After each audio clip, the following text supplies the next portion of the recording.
Look, I think Please. that Musk is winning the battle. The question is he going to win the war? To Sean's point, USAID, just from the pure politics of it, was a smart first target because it's the least it's going to garner the least amount of public support if we just pulled in your diner in Green Bay just in a vacuum. And when people hear what Caroline Levitt said, again, smart politics, no one is going to defend that.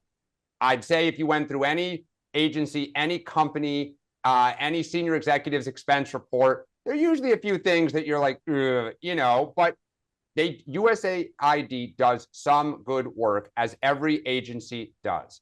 They are that, like every agency, it has good people, but the politics of it, I think, is good for Trump. This is what he ran on.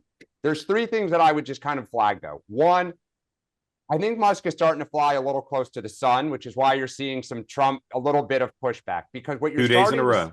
right, Two what you're days in a starting row. to hear from Musk in his tweets and in some interviews is me, and my team. It is not Trump told us to do this. Trump said this.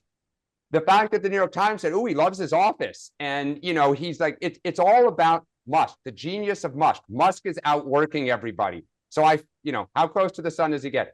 Two, yeah, two. I think he's beginning to piss Congress off already, and USAID was the lowest hanging fruit. So when you start to move away from the easy to the just modestly hard, watch to see where some people start to draw a line. Because the way Marco Rubio did it, I think, was smart. The way that Musk, and that goes to my third point, which is, and this is not smart politics, but this is just, I'm from DC. I know a lot of people in government. To Elon Musk and people, karma's a bitch. The way he is treating people is abhorrent.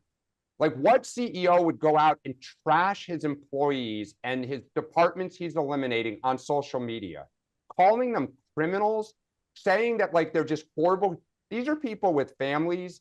This is their career. You may laugh and say it shouldn't be your career, but for all of us who have a career, like, show some dignity and grace. You want to fire them because that's what you ran on? Like, okay, you won the election. But the way that they are just trashing and insulting people publicly and privately, to me, is disgusting. Someday, karma will Dan, come back. Dan, I have to say, in the words of Brandeis political scientist Pink, that answer was effing perfect.